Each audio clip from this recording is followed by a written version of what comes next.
শহর থেকে প্লাস্টিক মুক্ত করতে উদ্যোগ নিল প্রশাসন।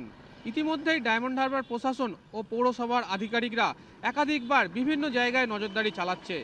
ডায়মন্ড হারবার স্টেশন সংলগ্ন বাজার সহ একাধিক বাজার রয়েছে ডায়মন্ড হারবার এলাকায়।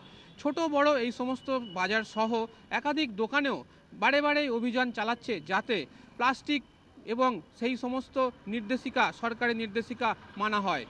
যদিও এখনও প্রশাসন মনে করছে সচেতনতার অভাব রয়েছে। প্রশাসনের তরফ থেকে শুনতে পেয়েছিলাম যে প্লাস্টিক পৌরসভায় বন্ধ। এবারে আমরা সেই তরফ থেকে প্লাস্টিক বর্জন করার চেষ্টা করছি। কাপড়ের ব্যাগ বিক্রি বেশি হচ্ছে। জায়গাতে প্রচণ্ড অসুবিধা হচ্ছে। এখান থেকে মানুষজনের প্রচুর যাতায়াত, এখানে স্কুল আছে, কলেজ আছে, এখানে কোর্ট আছে, প্রচুর লোকের যাতায়াত। রাস্তার ওপর এই নোংরা ফেললে মানুষের দুর্গন্ধের ওপর যেতে হয়। তা রিকোয়েস্ট করব প্রশাসনকে, পৌরসভাকে, যাতে এই জায়গা থেকে একটু ফাঁকা জায়গায় যেখানে মানুষের যাতায়াত কম সেই সব জায়গায় যদি এটা নিয়ে যদি রাখে, তাহলে এই জায়গাটা অনেকটা মানুষ যাতায়াত করতে অনেক ইজি হয়। ভ্যাটটা থাকার পরিবেশ, রাস্তার ধারে যে ভ্যাটটা আছে এতে যাতায়াত করার সময় নাক টিপে যাতায়াত করতে হয়, নাক টিপে আসতে হয়। মানে প্রচুর লোকে যাতায়াতে দুর্গন্ধ বার হয়।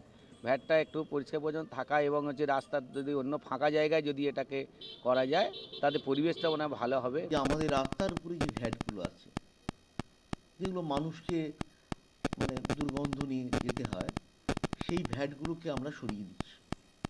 সেখানে আমরা ডাম্পার রাখছি, ডাম্পারে মাল রাখছে, সেটা দুর্গন্ধ সহ্য করতে না হয়। চেষ্টা করছি ডায়মন্ড হারবার পৌরসভাকে একটা জায়গায় নিয়ে যেতে, সেইখানে আর মানুষের ময়লা থাকবে না। খুব তাড়াতাড়ি এই সমস্ত খোলা জায়গা থেকে ভ্যাট সরিয়ে নিয়ে গিয়ে সাধারণ মানুষের জন্য এক দূষণ মুক্ত শহরের রূপান্তরিত করার কাজ চালু হবে।